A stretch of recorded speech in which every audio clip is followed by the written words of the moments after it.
Alright, hello everyone. Here we're back for a golf clash tutorial video here, educational video. And what we're going to do for this hole, first I'm going to write my clubs up here.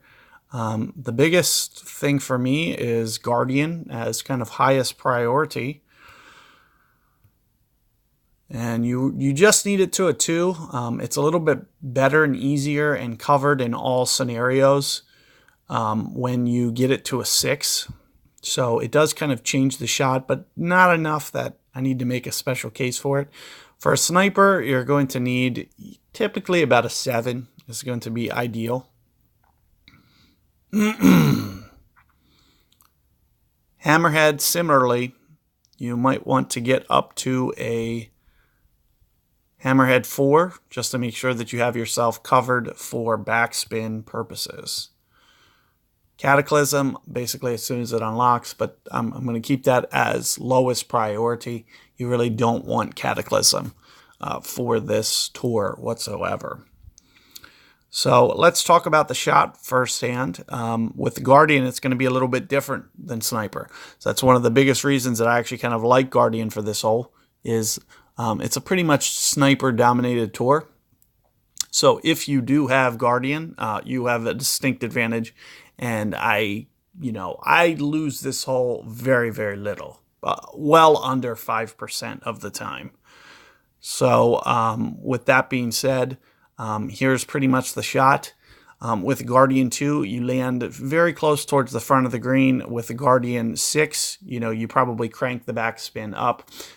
Keep in mind that this is supposed to be, overlaying on top of this one, but I'm just putting it off to the right to just show you that you'll want to take advantage of that full topspin, that full backspin if you can, depending on the wind. So for instance, let's say we get a headwind, you probably don't want to crank it up towards this top, but you do want to try to cheat it as much into the green as possible. It gives you much more control with that backspin approach.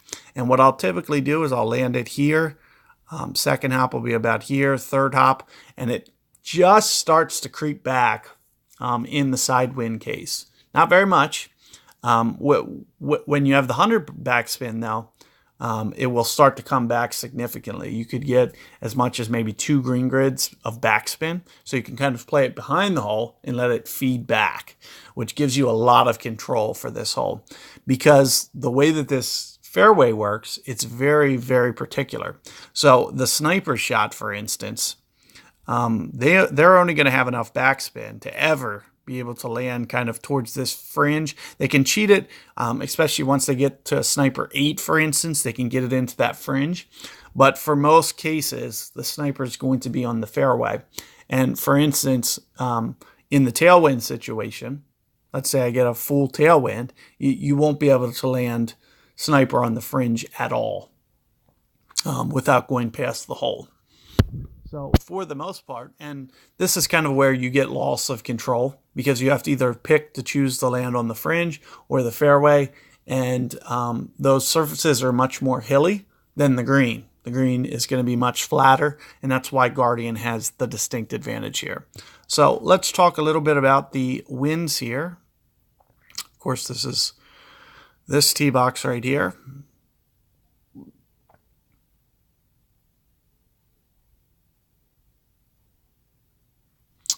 And here is the different wind scenarios that we could have.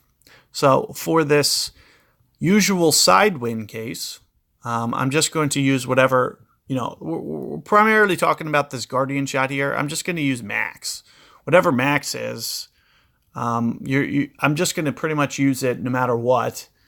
Any wind is going to be max. I might just have to change this land zone just slightly. So for instance, in the tailwind situation, when I go max here, for the Guardian shot, I might have to just cheat my land zone because I got to be thinking wind effect. So I'll move it towards the front. I might land even very, very close to the fringe because I'll be forced to make sure that that ball guide still expands and runs out towards the hole. Similarly, with the Guardian, 6, 7, or 8, which has 100 backspin, we will also always use max backspin. So no matter what, I'm going to use max there for those 2 shots.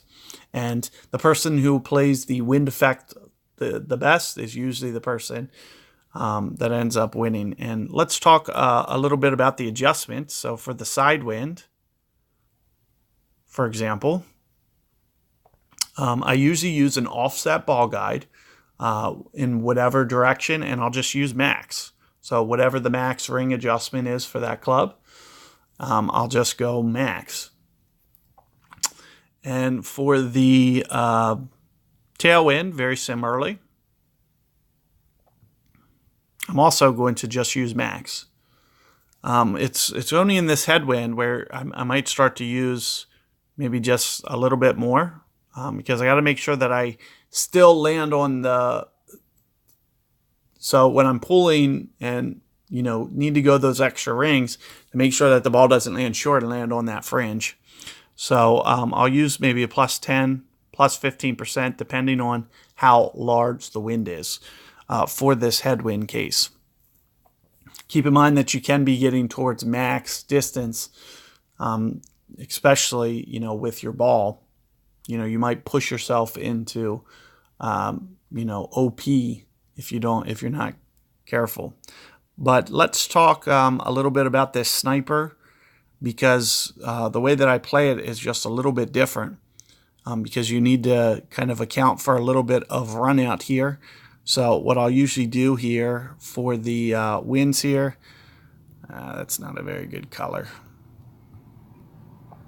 So I might use 3.5 here on the side wind case, and towards the tailwind, we're just going to crank it up to 4, which will basically cover me with my sniper.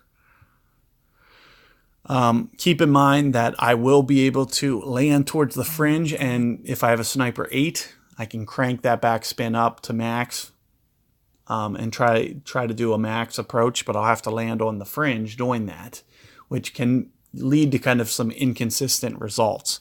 But I'm confident enough that I'll usually, try it for myself, because it's much better to have more control than to land on this fairway. The guy that lands on this fairway here is at a disadvantage on this hole. The fringe is a little bit better to land on, just fractionally. However, that person landed on the green and able to hit the full backspin shot is at. But when you look at this tour collectively, so if you watch all 9 of these videos, you'll want to pick the best solution for the tour. So for instance, if my minimum sniper, for example, is a sniper 8, I know it was on at least 1. So if I have to only need it for that one hole, sniper 7 could be a good fit. However, when you look at Guardian, the priority that it has, it can also be a very good one, because I know I've ridden Guardian 2 or 3 times as top priority out of 9 holes. So something also to be considering. However, collectively, when you're looking at this tour in general right now, the sniper 8 is going to, have more than half the holes covered and be the top club. So just something to be thinking about. But those are the various shots for this holes that you should be looking at. So good luck, and see you guys on the next one.